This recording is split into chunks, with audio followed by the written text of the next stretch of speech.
Bismillahirrahmanirrahim. Assalamualaikum warahmatullahi wabarakatuh. Alhamdulillah, alhamdulillah.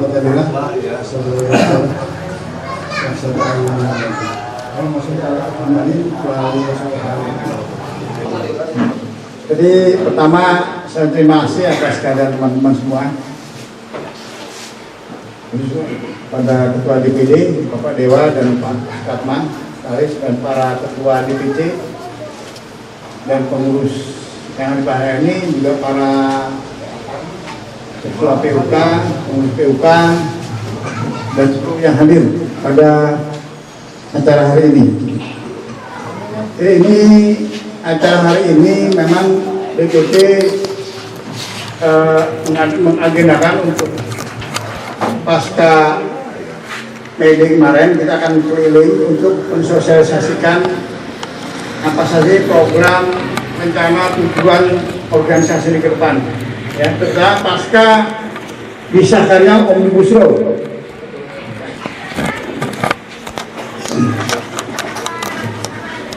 Karena kita tahu Omnibus Law ini ya buruh sudah nggak ada harapan, PHK juga sudah 0,5 ya. 0,nya beda dengan yang dulu kan masih ada 15%, ada ini ya benar. Nah, di media ini pernah kita bahas ya, kita presentasikan. Jadi intinya bagaimana perjuangan buruh ke depan seperti apa. Ya, kita tahu bahwa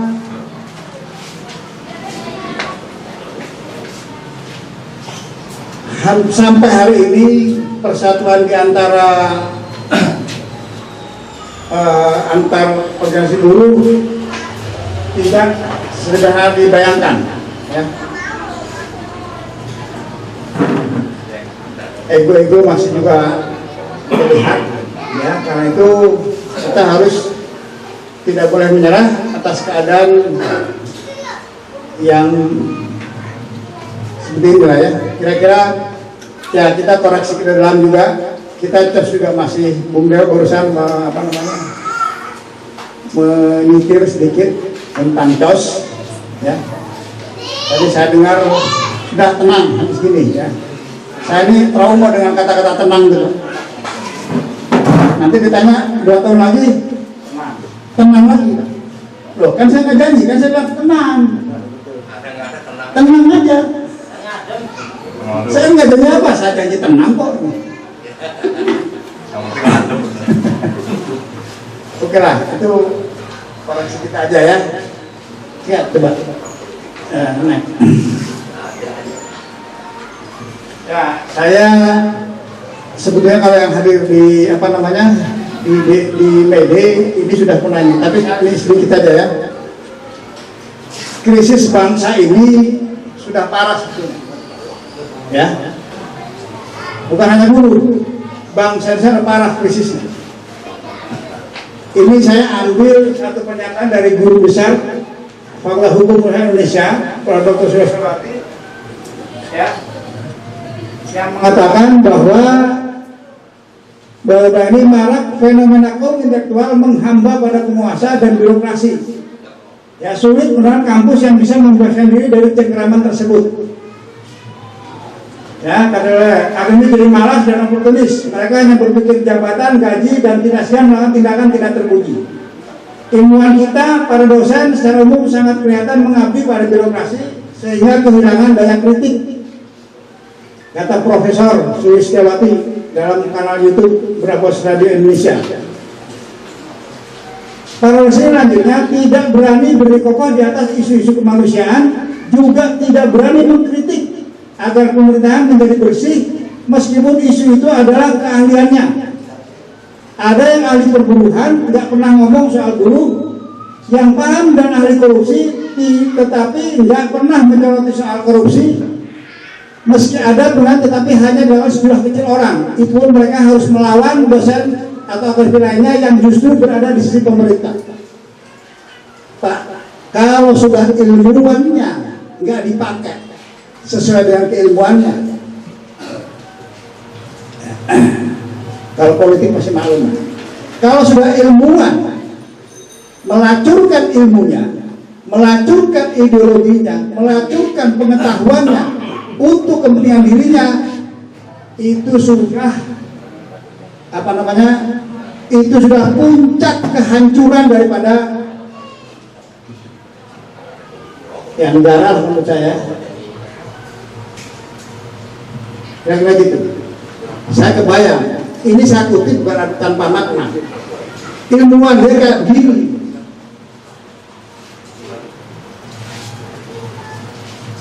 Buruh gimana? Pengurus buruh gimana? Nah, sama juga kayaknya.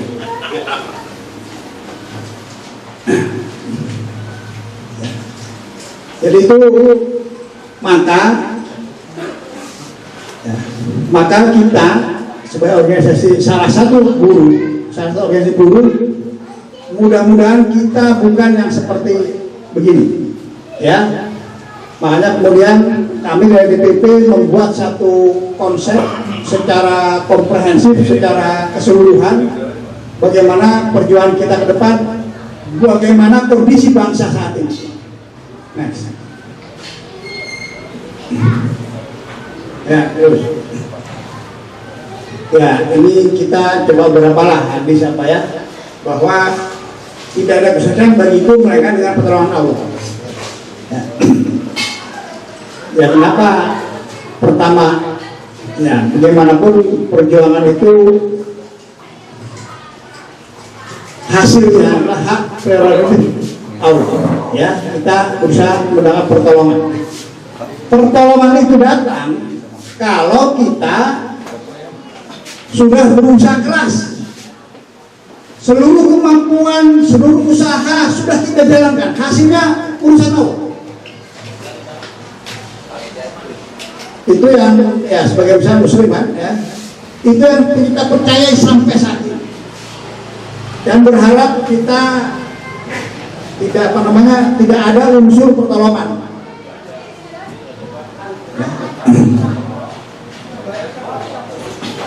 Kapan datangnya pertolongan? Ya setelah usaha keras. Apa kita sudah berusaha keras? Nah, ini jadi renungan. Tos aja masih tos aja masih nggak karu-karuan, ya wajar lah kalau hasil perjuangan itu juga. Kemudian yang kedua itu masih sama yang pertama. Yang kedua itu keindahan, ya. Yang ketiga nih kecerdasan. Ya, kita berjuang dengan cerdas lah, baik ilmuwan ya. Nah, saudara mengatakan bahwa senjata paling hebat untuk mengubah dunia. Nah, hari ini saya kira-kira itu yang saya lihat tentang bagaimana ilmu itu dalam pergerakan kita ke depan. Ya, oke, yang lain terus. Ya, saya memulai kondisi bangsa. Ya. Jadi pertama sebenarnya harus kita lihat itu adalah orang miskin. Kalau kita berjuang untuk orang miskin, otomatis Allah juga akan menolong kita. Cuma kita kan sekarang ego kita tinggi. Kalau nggak hubungannya dengan gaji, susah kita bergerak. Ya, ini hanya menggambarkan saja. Ya, bagaimana sebagian kecil 10%, 40 orang, hanya 40 orang itu kekayaannya luar biasa.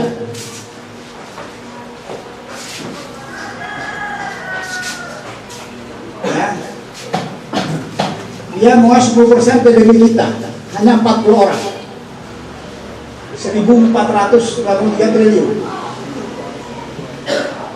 Ya, 60% atau 70% dari APBN kita. 43 orang menguasai sekian, 3.709 triliun. Ya, 5%. 19% menguasai sekian 59.336 triliun ya.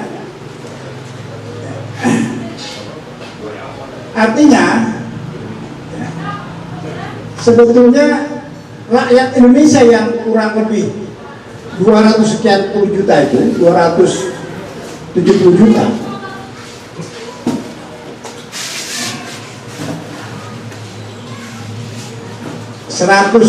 dari sini 150 juta itu pendapatannya di bawah, sebetulnya kalau pakai standar apa namanya PBB, standar Bank Dunia, itu masuk miskin. Kalau kemarin ada dari AILO ya yang mengatakan orang kita miskin standarnya 400.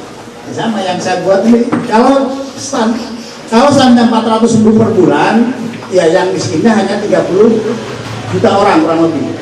Tapi kalau standar Bank Dunia $2 per hari per orang, itu yang miskin 140 juta orang. Ini sebelum COVID. Sama COVID sama hancur ya. Oke, terus. Jadi sampai jam berapa ya? Itu jam bisa simak aja lah. Terus. Ya, maka kemudian coba kita ambil hikmah dari Omnibus Law kemarin.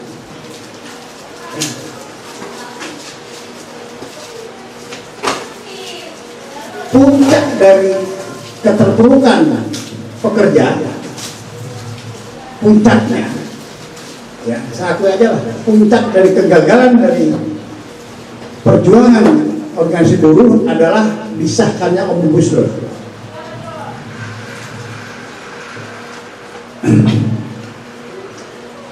Dulu Rasional 13 itu 2006 gagal. Ya, setiap tahun gagal terus. 2006 itu Pak DPR roboh, gagal dia. Mungkin mereka belajar dari 2006 kemarin Omnibus Law. Saya hargai tepuk tangan buat teman-teman Tangerang ya, Banten ya. Ketika DPR sidang Omnibus Law-nya di hotel daerah Tangerang kan ya, kalau nggak salah kan. Teman-teman Tangerang datang ke sana nih ya, tepuk tangan dulu lah teman-teman. Coba dari hotel pindah 3 kali. Puncaknya adalah rapat paripurna tanggal 8 dimajukan menjadi tanggal 5 supaya demo kita sudah hilang. Waktu itu baru, menurut saya sih baru 40% kekuatan buruh bersatu. Kami rem, kemudian dari SPMI dengan Bung Iqbal, KSPI, kemudian dari KSPI Bung Andi Gani, ya. Kalau KSPI kita hanya beberapa, ya, karena setuju dalam Omnibus Law, kira-kira gitu. Maka kita yang lain yang bergabung di situ. Dan usulan untuk mogok nasional waktu itu dari kita, dari lain. Kemudian setuju semua, oke. Maka mereka membuat trik-trik sampai paripurna diundur, sampai kekuatan tentara, polisi semua dikerahkan untuk menggolkan Omnibus Law. Ya, kebetulan para buruh ketika mau demo karena ada COVID juga, alasannya COVID, kalau masuk kantor disuruh swab, ya kan? Suruh swab, bayar sendiri sejutaan, 100 juta 200, maka dengan alasan itu banyak yang nggak keluar. Puncaknya disahkanlah Omnibus Law. Ya, dan itu takdirnya. Nah, kemudian kami dari DPP ini kita buat satu kajian semua. Yang kita buat itu bukan hanya tentang perburuan, kalau perburuan jelas kita buat, tapi tentang Indonesia, tentang bagaimana kondisi Indonesia, kemiskinannya, APBN-nya apa. Ya, kita buat. Ya, ini contoh dari misalnya di contohan konsepnya konsep yang Indonesia ini jangan dihapus. Kita buat. Ya, jadi buruh juga kita buktikan bahwa kita juga kalau untuk mengelola negara itu kita sanggup. Dan kita bisa diadu. Ya. Nah, ini kita buat konsep apa saja isinya, nggak mungkin semua ya.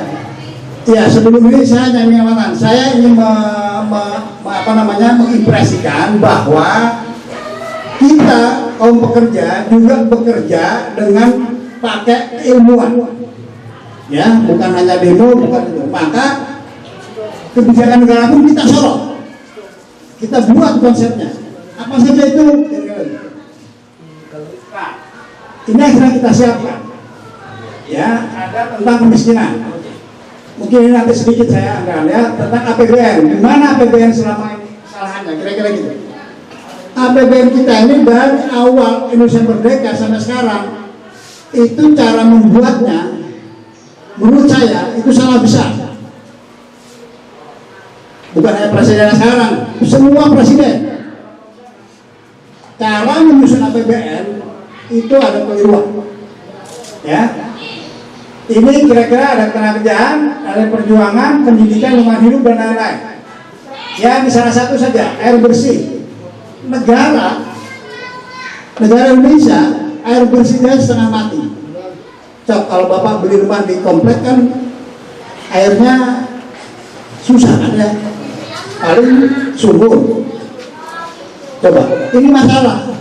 Saya tahu karena waktu itu ada PBB memberikan donasi ke Indonesia, memberikan proyek air bersih di kota-kota besar. Gitu, di kota besar di gang-gang itu nggak karu-karuan itu proyek sanitasi. Makanya penyakit anak-anak, kolera, kulit dan lain-lain itu besar di kita. Sampai PBB pun memprogramkan membantu Indonesia dalam hal khusus air bersih. Ini kita terasa lah. Ya, ini banyak ya. Korupsi, luar negeri, hutang, macam-macam lah. Dan saya sebetulnya sudah datang ke Rizal Ramli. Pak Rizal Ramli waktu itu, Pak, saya punya konsep. Konsep saya itu diuji oleh Bapak. Ya, kalau Bapak yang uji saya pasti lulus kan, so. Saya beri taruhan. Kalau Bapak ingin uji konsep saya, bikin program Banten, Pak Arif, saya ingin menguji apa yang Pak Arif omongin. Ya, silakan datang ke DPP, saya mau nanya sampai detik. Gimana caranya mengatasi kemiskinan? Gimana, kenapa APBN? Kenapa ada itu? Silakan. Tapi saya harus sombong di sini. Ini bagian Anda. Saya pasti lulus. Karena banyak orang, Pak, ketika jadi presiden mengatakan saya akan buat sejahtera. Semua orang ngomong gitu bisa. Semua bisa. Gimana sejahterakannya? Ngatasi birokrasi aja nggak bisa. Birokrasi ini berantakan, birokrasi kita itu korup. Ngatasi korupsi aja berantakan. Coba lihat sekarang KPK. Orang benernya dipecatin. Coba jelas di depan mata kita. Ada kita berjuang karena situ belum nyampe. Ada orang bilang saya, Rif, lu bisa bergerak dong. Iya, saya mau bergerak. Tapi ketika tidak berhubungan dengan upah dan lain-lain, gerakan saya hanya tanggung. Yang hadir perwakilan. Kalau mau bergerak dan berhasil, seluruh buruh turun ke jalan, berhenti negara. Itu kekuatan kita, cuman kekuatan itu nggak bisa digerakkan. Ya, oke, ini hanya contoh saja bahwa kita buat.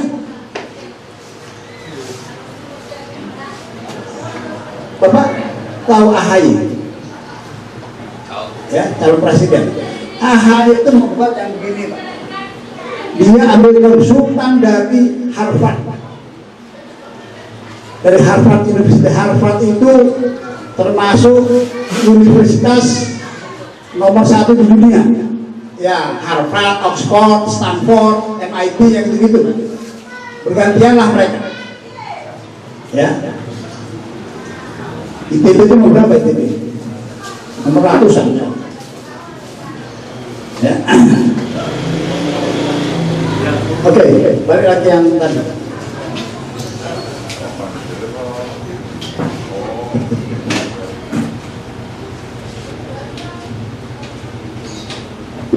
Supaya kontrol jam ya. Saya nggak akan semua Pak, nggak mungkin lah. Dan bapak-bapak juga tidak dituntut untuk tahu, nggak perlu. Saya hanya ingin bapak tahu bahwa kita punya satu konsep, bagaimana konsep itu supaya goal nanti berjuangnya. Kira-kira itu aja. Coba yakin bahwa bapak punya pimpinan itu orang yang punya otak, perjuangan kita jelas, yang lain pecah, kita bisa bersatu lah. Ya, saya bisa mengklaim hanya lem satu-satunya di buruh yang dalamnya pecah bisa bersatu. Alhamdulillah, itu harus tepuk tangan dulu buat. Dan alhamdulillah sekarang Banten mulai dipimpin oleh anak muda, Bung Dewa. Ya. Kebetulan Bung Dewa ini kayaknya keturunan pengurus dulu, Pak ya. Darah biru. Berdarah biru. Berani berkorban. Gitu ya, bapaknya, pamannya diteruskan, alhamdulillah ya. Gitu. Saya baru kenal ya setelah penyatuan. Ya, nah, dia berkorban. Harusnya kantor DPD ini buruh sebanten iuran membeli kantor. Ada tergerak, wah kantornya nempel di rumahnya Bung Dewa, kita iuran lah. Ada tergerak. Nah, gimana mau sejahtera? Kantor aja nggak ada. Ya, saya alhamdulillah, saya begitu jadi ketua DPP, wah ini kantor sewa, kemudian dipinjemin. Nah, saya nggak enak bilang dipinjemin ya. Akhirnya udah beli, dapat kantor. Sekarang bangun. Ya. Nah, saya ini sedikit ya, coba terus. Ini tentang kemiskinan. Nggak terus lah, supaya cepat terus. Ya, terus. Saya ini harusnya ini APBN ini ya. Terus sampai ke yang data-data itu. Ya.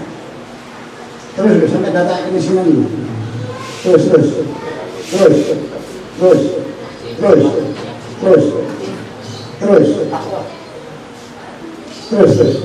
Sampai tabel adanya terus.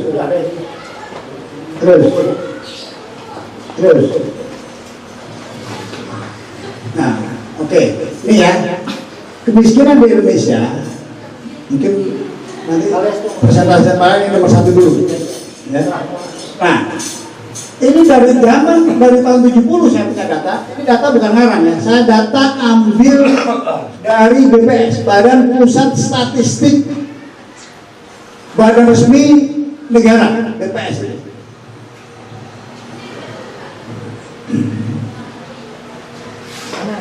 Ini habis puasa jadi nggak kendor terus. Tapi puasanya benar.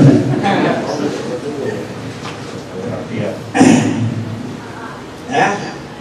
Ini ya, kemiskinan zaman Soeharto dulu dari tahun 70 begitu Soeharto berkuasa turun 40%, rata-rata sampai tahun 96 1,64, masih tinggi. Habibie hanya 2 tahun susah lah di ini kan. Gus Dur dan Mega rata-rata 0,5% per tahun masih kan. Zaman SBY 0,3% per tahun, zaman SBY 2 0,4%, zaman Jokowi 0,36% per tahun. Sampai 2009. Ya, 0,3% per tahun. Masa kalau Bapak baca di media, Pak Jokowi pernah mengatakan Indonesia bebas dari kemiskinan tahun 2045. Tahu nggak kenapa? Karena dia buat teorinya ekstrapolasi. Ini Pak Jokowi pakai ekstrapolasi. Kalau saya presiden 4-5 tahun beres kemiskinan. Ya, gimana caranya nanti?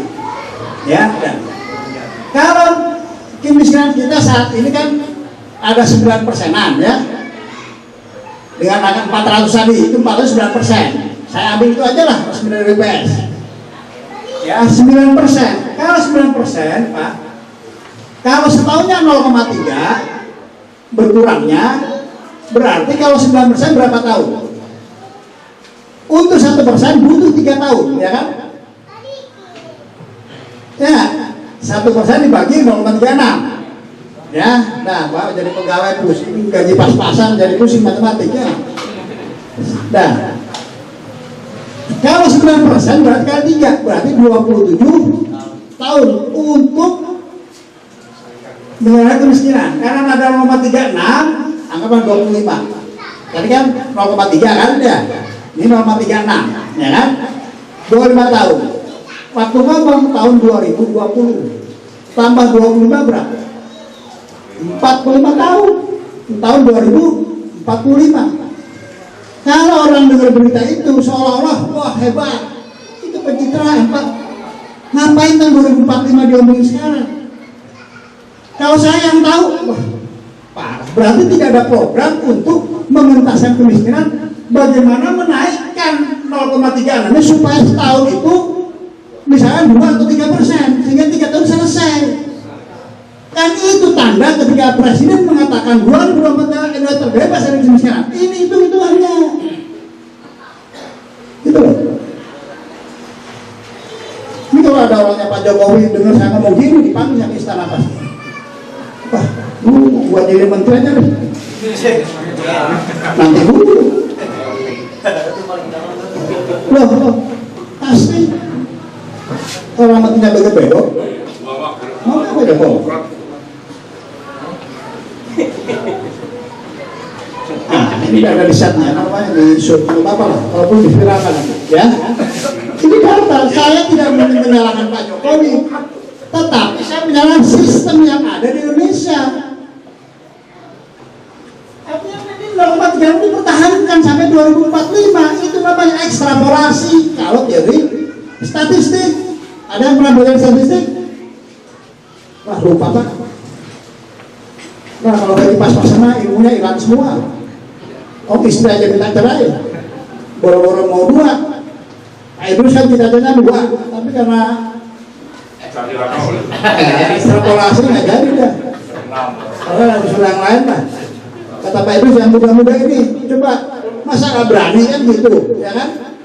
Berani gimana? Minta pas-pasan. Oke ya. Ini parah Pak, orang miskin saja tidak ada program untuk pengentasan. Gimana buruh udah bekerja, biarin aja kan begitu. Oke, terus. Sekarang baru kembali ke yang tadi, yang paling atas. Nah, yang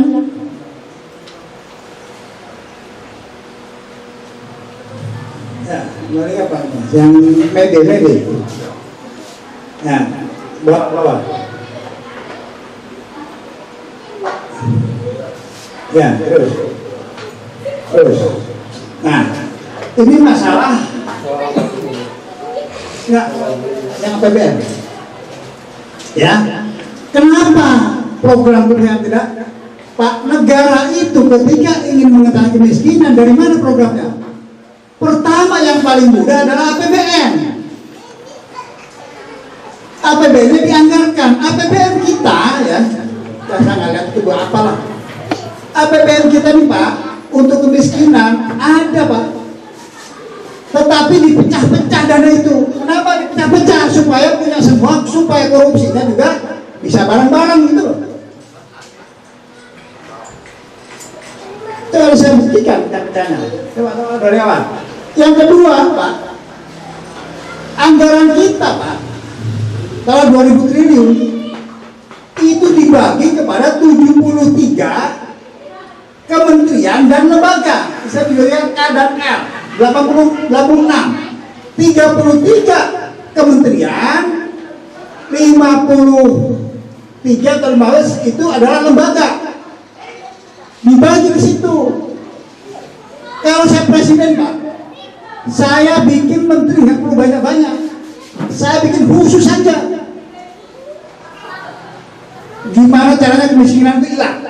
Saya mau setahun hilang 3 atau 5%. Jadi 2 tahun beres pembangunan itu. Gimana caranya? Bikin anggaran. Gitu. Ya. Nah, ini belanja dari kita ya. Baru 2.500 nih sekarang.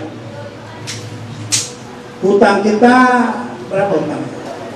Sekarang 6.000-an. Ya. Oke, terus. Saya membuktikan. Ya. Nah, inilah belanja pusat. Belanjanya itu dibagi ke semua. Nah ini ya, nih MPR, DPR, BPK semua. Kemenlu terus. Ada 80 berapa itu?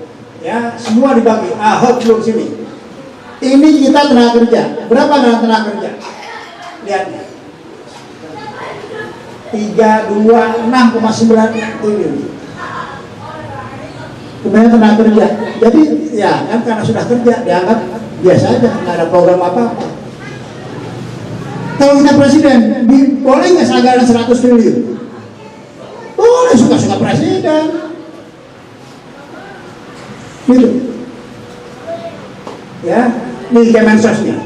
Ini tandanya, lihat. 3, 4, tiba-tiba 15, di sini tiba-tiba 62, 57, 62 Pak Saudara. Kenapa?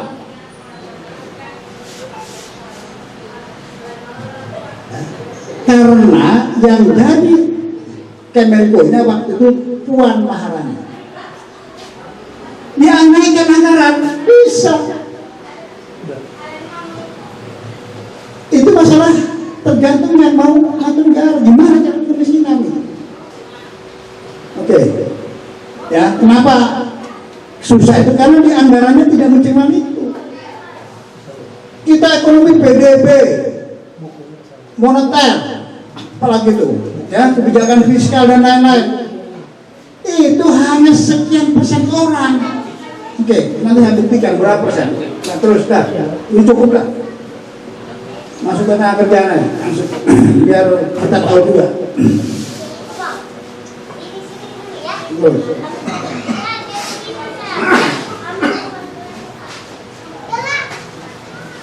Ya, ini rancangan ya, rancangan kalau kita ini coba nih. Anggaran kemiskinan kalau saya buat 300 per kepala keluarga, kan ada 3 hasilnya yang ada 228 juta sekian kan, ya kan gitu. Kalau saya kasih tiap orang 10 juta, boleh nggak? Boleh kan? Ya, berarti butuh 280 triliun, ya kan? Nah, itu per orang 10 juta. Kalau jadi kepala keluarga, itu kan 28 juta itu kalau bagi 4 kurang lebih 7,5 juta kan? Jadi satu kepala keluarga berapa? 40 jutaan. Kayaknya gaji teman-teman kalah sama saya kasih gitu kan sama yang miskin. Miskin nggak? Langsung hilang kan? Ya. Pak jangan begitu dong. Ini mah goblok-goblokan lah. Kalau bikin program gimana cara usaha dilatih di ini, iya pasti itu. Ini mah goblok-goblokan aja, kasih aja duitnya. Ada yang nanya saya, Pak boleh nggak kan hanya BLT aja 300.000 per itu. Loh, mau 10 juta berapa pun boleh selama anggarannya ada. Tahu di Jerman, di Eropa orang nganggur dibayar berapa? $2.000 Pak. Salahnya nggak boleh pakai ke luar negeri, pakai luar negeri hilang tuh beli. Boleh. Makanya ketika COVID itu Jerman semua anteng aja, dikasih duitnya. Amerika nganggarkan sekarang $1,9 triliun. Berapa itu? Hampir 30.000 triliun untuk ekonomi menormalkan dari COVID. Kira-kira perusahaan itu dikasih gajinya dinaikin upah minimumnya di Amerika itu. dinaikin menjadi $15 per jam per kepala. Bisa-bisa negara itu. Punya nggak calon-calon itu otak-otak kayak saya? Saya klaim aja kagak punya. Kenapa? Saya ini lahir sebagai ketua PK di PTDI, bertarung berat di situ, mikir terus, masuk ke DPR. Saya pelajari semua, kenapa negara kayak begini. Belajar saya, alokasi ilmu. Jadi ketua lain, wah begitu ketua lain, wah ini harus negara, harus kita harus disadarkan negara. Kalau nggak bisa disadarkan, kita yang mengelola negara. Kita kalau belum jangan diri jadi presiden. Gimana caranya? Nah, gampang, tenang aja. Kalau Anda bilang nggak mungkin Pak jadi presiden, ya nggak mungkin, karena Anda tentukan sendiri nggak mungkin. Tapi kalau mungkin. Oke, ya ini kira-kira begitu. Tapi sudah dibuktikan ya, uang dari sudah naik langsung. Oke, terus. Nah, saya bicara pengupahan. Nah, kita yang sekarang ya. Terus. Nah, ini dasar hukumnya ya. Setiap guru berhak melakukan penghasilan yang memenuhi penghidupan yang layak bagi manusia. Untuk mewujudkan penghasilan yang memenuhi yang layak bagi kemanusiaan sebagai dimaksud dalam ayat 1, pemerintah menetapkan kebijakan pengupahan yang melindungi pekerja atau buruh. Saya tanya sekarang, ada nggak pemerintah kebijakan pengupahan yang saat ini dibuat oleh pemerintah? Ada nggak? Nggak punya.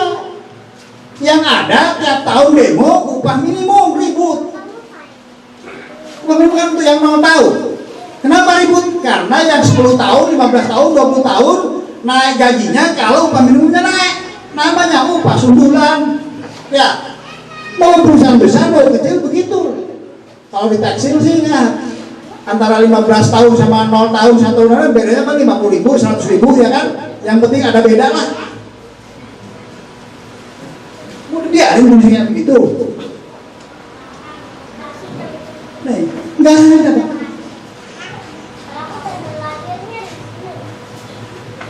Ya, ini ada dewan pengupahan dan lain-lain. Apa saya kerja dewan pengupahan? Tapi yang penting negara loh, negara, pemerintah ini amanah undang-undang. Undang-undang harus dijalankan, bikin. Buruh ini kurang lebih yang bekerja itu kurang lebih 70%, 80%. Rakyat Indonesia itu bekerja, hidupnya tergantung dari upah. Kalau 80% hidupnya tergantung dari upah, maka selayaknya presiden sebulan itu membicarakan tentang upah buruh. Kalau 30-an, 20-an, 22 hari kerja, minimal 10 hari lah bicara upah tiap hari. Sekarang ini saya hampir yakin presiden tidak pernah berbicara upah, rapat kabinet dengan menterinya khusus upah, kagak ada.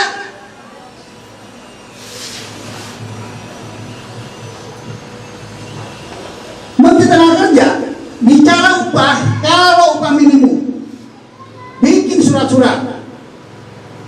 Wah, upah minimum nggak begitu, ya kan? Akhirnya surat edaran keluar.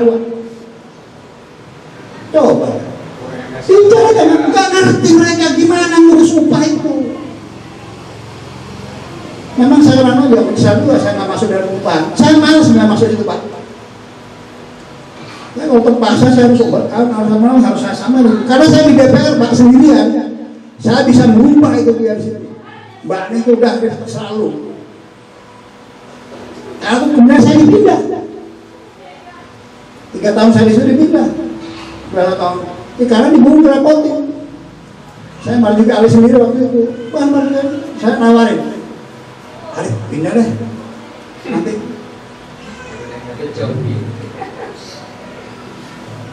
Kemudian ada satu partai. Caleg yang potensi dikasih 5M. Saya mau pindah ke sini. Ada, kan ada di kolam. Tempat saya. Ya. Kalau yang jelas potensi kalau yang sudah di DPR kan ya. Gitu. Ya. Ini nggak ada Pak. Oke terus.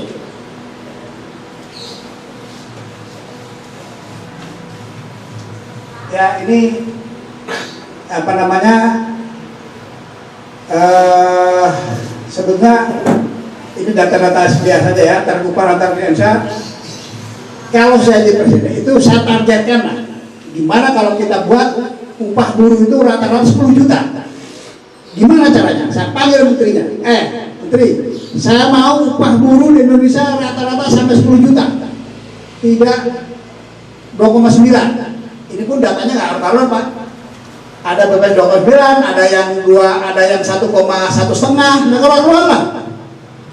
Saya tahu BPS itu juga di luar negeri, saya search di Google banyak yang mempertanyakan. Bahkan tahun berapa itu diperkarakan, itu atasnya dari mana sih itu? Orang yang miskinnya 120 juta, kalau di situ hanya 30 juta. Gitu ya. Oke. Yang namanya pemimpin itu, wah saya ingin rakyat saya gajinya 10 juta minimum. Gimana caranya? Panggil, uang gimana? APBN gimana supaya saya segini? Profesor, dokter semua sini. Gimana cara supaya segini? Pak, gini, oke. Oh logis, jangan itu. Kalau perlu bikin anggaran, saya presiden sini. Menteri, bukan anggaran. Kenapa segitu? Coret. Ini pindah situ. Begitu boleh itu. Sekarang ini saya kebayanglah cara kerja mereka. Menko membuat anggaran, ya kan? Dilaporkan ke presiden, ya, oh udah ya, oke. Terus gimana gaji kampanye saya?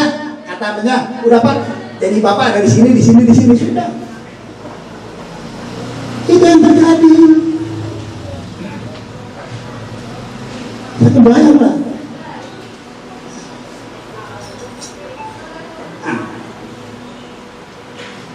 Ya udah terus Pak. Jangan. Nah, saya mulai dengan berapa sih jumlah pekerja Indonesia itu aslinya, ya? Kan bilang 50 juta, oke. Inilah data yang, ini hasil sensus ini. Walaupun sudah lama, tetapi ini sensus, nggak akan beda jauh. Karena kalau data yang bukan sensus itu ke rumah-rumah, satu persatu. Bukan acak, bukan quickcon ya. Kalau quickcon kan acak di jalan. Ini data sebenarnya. Saya cari data, inilah yang paling bagus yang dapatkan saya data dari BPS. Lihat di sini total jumlah buruh di Indonesia 59 juta. 78 juta. 59 juta ini di daerah usaha minimum kecil. Apa aja usaha kecil ini? Inilah yang pecel lele, kemudian gorengan, ada bengkel-bengkel kecil, tukang tambal ban, semua masuk di sini. Dia namanya pengusaha. Ya, nanti ada rata-rata pendapatannya. Kira-kira gitu di sini nih. Ini dibagi ada pertambangan, industri nih, motor, pengangkutan, pergudangan, PLS semua ada di sini. Hanya ini data menurut saya paling bagus. Ya, lihat ya. Kemudian ini usaha menengah besar. Usaha menengah besar Pak, itu 19 juta. Yang bapak-bapak kerja sekarang, Mitsubishi, Toyota, Honda, apalagi. Ini daerah sini nih. UMB 19 juta. Kalau kemudian ngomong 50 juta, diragukan. Saya punya dapat data dari Kementerian Tenaga Kerja. Parah Pak. Sampai ini viralkannya nanti kalau perlu. Jadi kritikan kepada negara, kepada pemerintah. Ya. Ini klop dengan data yang ada di BPJS. Kan seluruh pekerja harus di BPJS kan ya. Nah, seluruh yang masuk ini anggota BPJS sekarang berapa? MTK 19 juta anggotanya.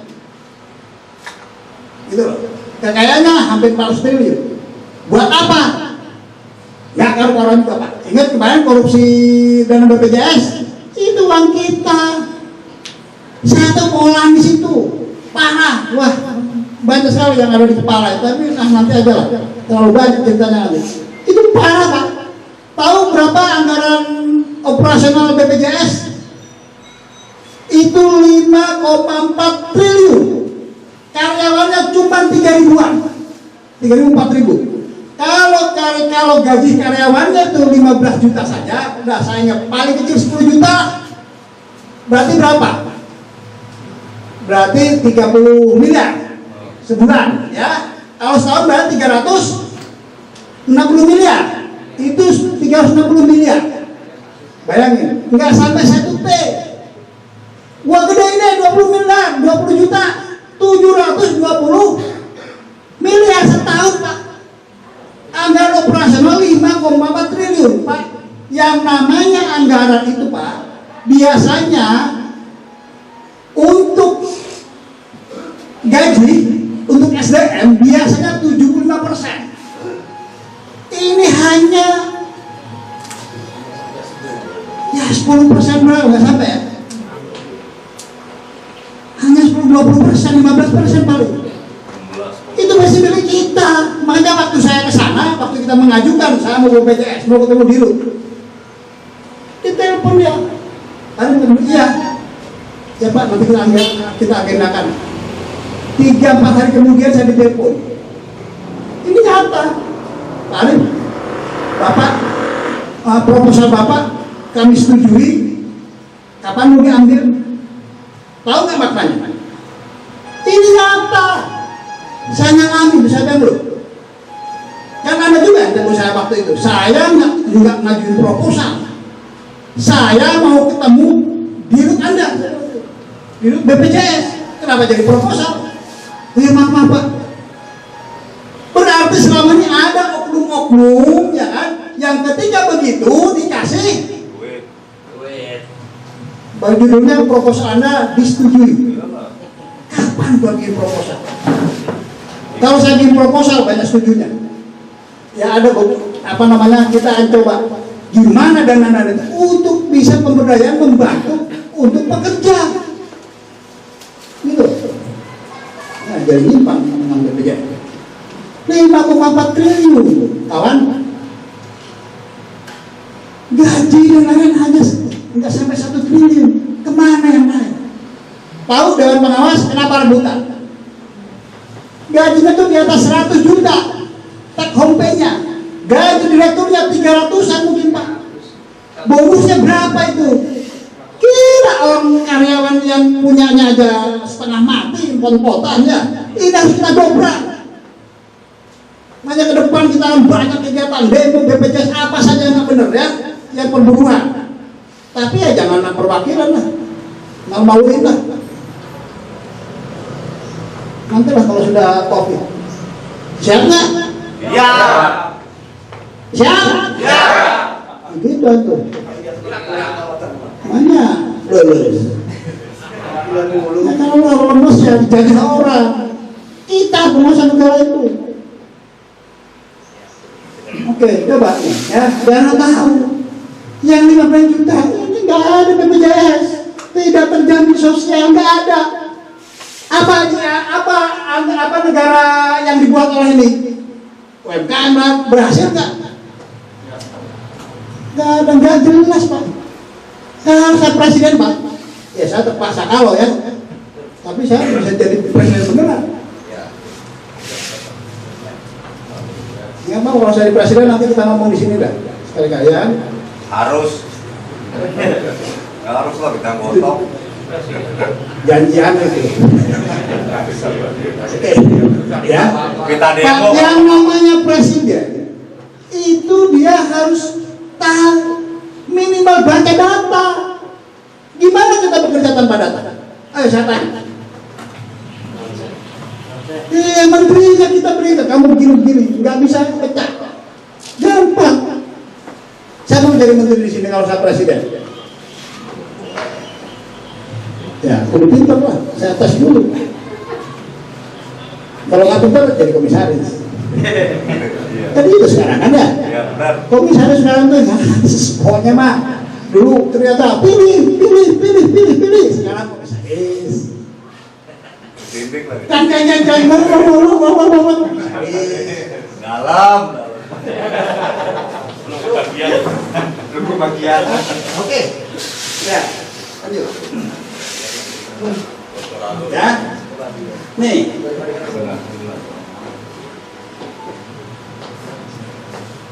Oh yang tadi dulu, kita balik-balik lagi.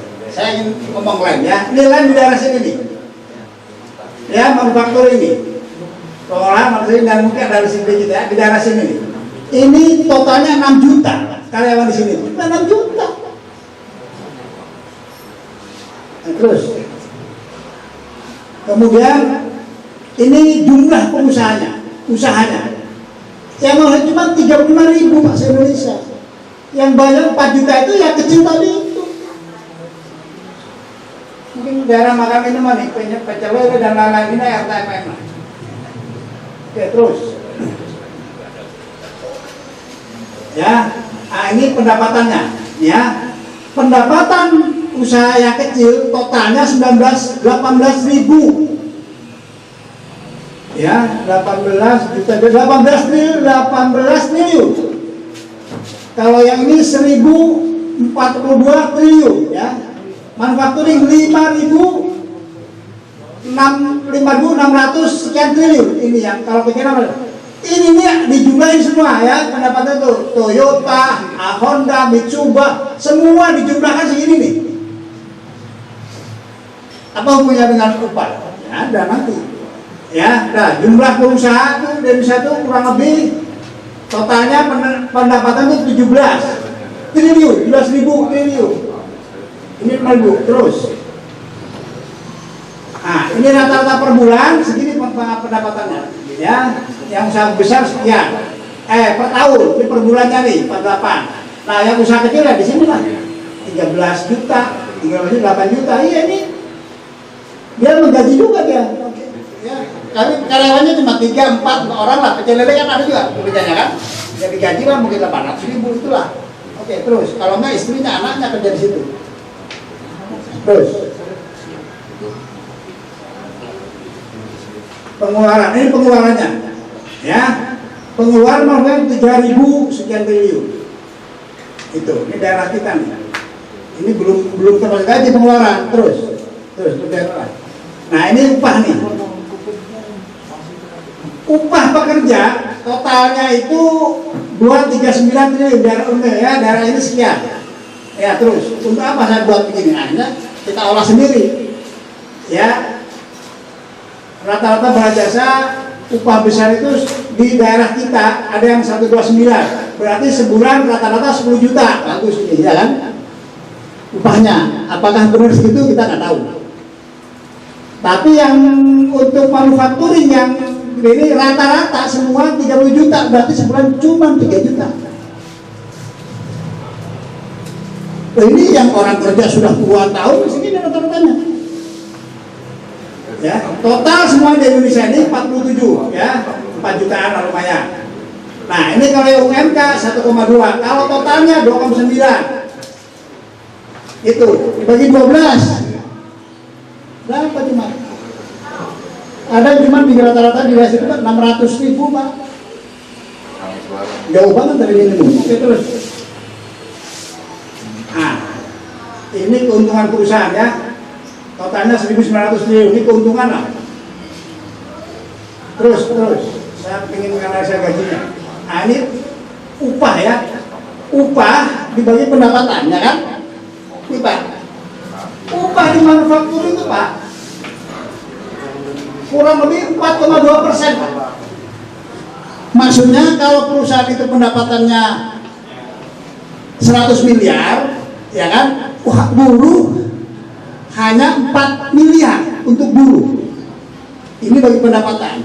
Ada yang mengatakan sampai 20%. Saya cari teorinya nggak ada, tetapi kebiasaan terus dia sampai 20%.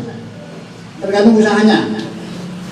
Kalau 20% saja berarti orang bisa naik berapa?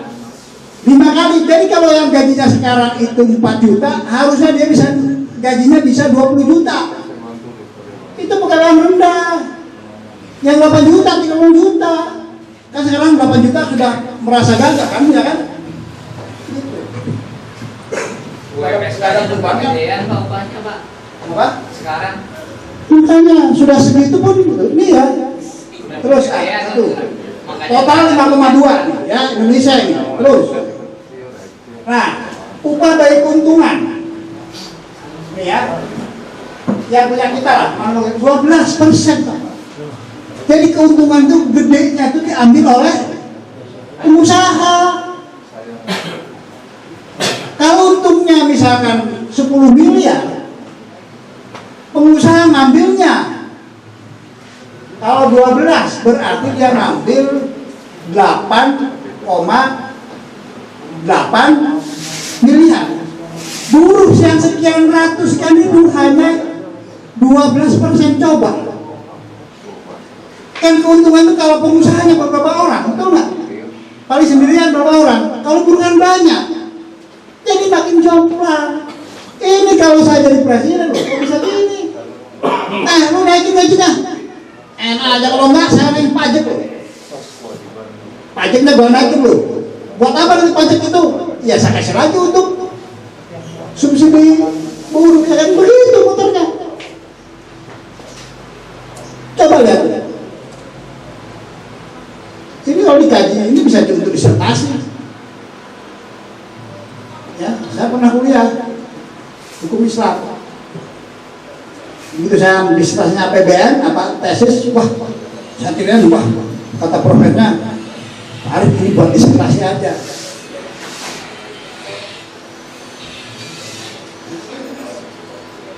Jadi saya pakai ada di grup lah. Yang penting saya ilmunya tahu. Ya. Karena kalau saya jasa buat apa? Pegawai bukan, dosen bukan, ya kan? Ya, saya kalau sempat saya selesaiin lah. Oke, ya, kita bayangin ya, hanya 12%, Pak. Memang ada yang gede di sini, nggak tahu kenapa seperti ini. Tetapi inilah realitas yang ada. Keuntungannya pengusaha yang gede ini lebih parah lagi yang antara 5%. Oke, terus. Nah, ini sampai saya buat ya, kita lihat 5 buruh tidak dibayar. Ini ada Pak. Ya tadi karena dia sebenarnya dia pengusahanya tuh yang UMK tadi itu ya. Nah, ini rata-rata ini. Rata-rata untuk pekerja yang di total Indonesia rata-rata segini. 600 sebulan. Yang ini 3, kalau yang 19 juta tadi, yang 19 juta ya rata-rata hampir 4 juta, lumayan lah. Oke. Boleh. Ya, nah, nggak usah ini lah. Ini datanya ya. Ini data di BPS. Sekian. Yang menarik, rata per tahun bayarnya upah per pekerja sekian. Kemudian yang tidak dibayar, ini barang jasa per pekerja dibayar dan tidak dibayar sekian. Ya, ada berapa juta? 16 juta ya. 30 juta tidak digaji. Ya, karena istrinya, anaknya tidak digaji gitu. Oke, terus. Yang berapa sekarang? Terus sampai jam 12. Oke. Ya, nah. Ini nanti sudah saya hitung Pak. Jadi persentase kalau ya kurang lebih begini. Ini tadi itu pendahuluan saya analisa, ya kan? Artinya gaji itu harusnya bisa 3-4 kali lipat tidak masalah. Naik 2 kali lipat aja udah seneng orangnya kan? Ya kan? 2 kali lipat lah, nggak usah 4 kali. Perusahaan masih untung itu Pak, yang gede-gede itu. Saya bilang broker, jadi gimana cara berunding ya? Datanya Pak. Begitu. Oke, terus. Ya, ini rencana-rencana kalau itu ya, buat program-programnya. Orang pintar banyak kok kita. Gitu. Oke. Itu kalau kita berpuasa. Kalau nggak berpuasa ya usulan, proposal. Kalau usulan kita nggak digubris ya demo supaya digubris, gitu aja kan. Kalau demo kecil ya nggak digubris. Kalau pengen digubris ya itu deh kira-kira gitu. Oke, terus. Ya, oke. Nah, cukup lah. Ya, saya ngomong sini. Bagian atas yang halaman pertama. Ya.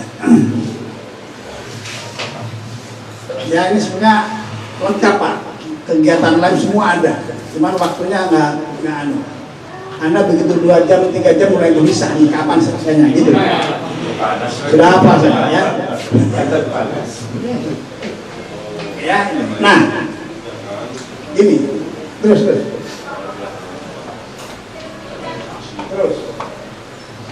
Nah, terus.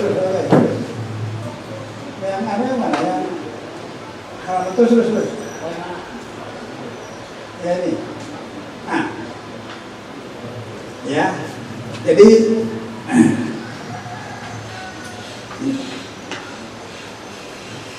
nasib satu kaum kan yang harus berubah kaum itu sendiri kan gitu kan? Itu ayat atau hadis? Ayat. Ya. Nah, sekarang kaum buruh yang harus merubah nasib siapa? Yang di pemerintah siapa? Yang masih pemerintah? Partai politik. Yang biayain siapa? Nah, banyak pengusaha di sana. Buruhnya jarang di DPR. Makanya untuk merubah itu, pertarungan ke depan, buruh harus berkuasa. Kenapa saya capek-capek begini-begini? Saya ingin mengatakan buruh juga mampu memimpin negara. Gimana caranya? Kalau cita-cita kita seperti saya responsif, awalnya merugikan, boleh, nggak jelas. Upah minimum demo tiap tahun, nggak jelas. Sekarang kita harus masuk ke pemerintahan, kalau perlu presiden dari kita. Teman-teman pengurus-pengurus harus bisa menjadi anggota DPR, DPRD, macam-macam, termasuk ombudsman, KPK kalau perlu kita kuasai. Gimana caranya? Ya, belajar. Yang jelas, saya sudah membuat ini bisa dilatih. Bisa pengetahuan ini supaya ngerti gimana urus negara itu. Nah sekarang karena begini sudah kita coba. Makanya saya waktu di BRI saya bilang saya mau mencoba diri jadi presiden gitu aja udah. Jadi presiden itu urusan belakang. Mungkin nggak? Mungkin Pak. Sekarang dulu Pak, populer kan butuh popularitas dan elektabilitas kan ya? Kan itu aja kan modalnya, butuh popularitas dan elektabilitas. Ya isi tas, tapi kan isi tasnya anggota, ya. Oke. Tetapi untuk mengarah ke situ supaya kuat kita tambah dulu lah, jangan hanya lem, ya kan? Kita harus membuat konfederasi. Karena faktanya ketika kita federasi oleh pemerintah tidak digubris. Pak, saya ini saya paham lah. Sebenarnya ini sudah mulai dilihat, gitu ya. Si Arif ini ternyata ini sudah saya kasih KSP Pak. Diminta, saya kasih. Gitu. Nah, karena itulah, karena konfederasi kita itu makanya saya mencalonkan diri menjadi di KSP. Nah, ketika bicara ini tolong matiin itu. Matiin dulu. Matiin dulu. Kalau yang tadi nggak apa-apa. Ada pahalanya kan begitu, ya kan? Kalau gua di rumah nggak jelas, nggak ada pahala. Cosnya kan gitu Pak. Kira-kira begitu dan keluar termasuk iuran dan lain-lain itu, begitu. Ya sekali lagi pesan saya itu saja, karena supaya perjuangan kita tidak sia-sia dan menjadi pahala buat kita. Mohon maaf bila ada kesalahan, mumpung Syawal udah lewat ya, nggak apa. Mohon maaf dari batin ya. Taqabbalallahu minna wa minkum. Taqabbal karim. Siapa siapakum. Mohon maaf lahir batin. Mudah-mudahan Allah memudahkan apa yang menjadi rencana dan cita-cita kita. Assalamualaikum warahmatullahi wabarakatuh.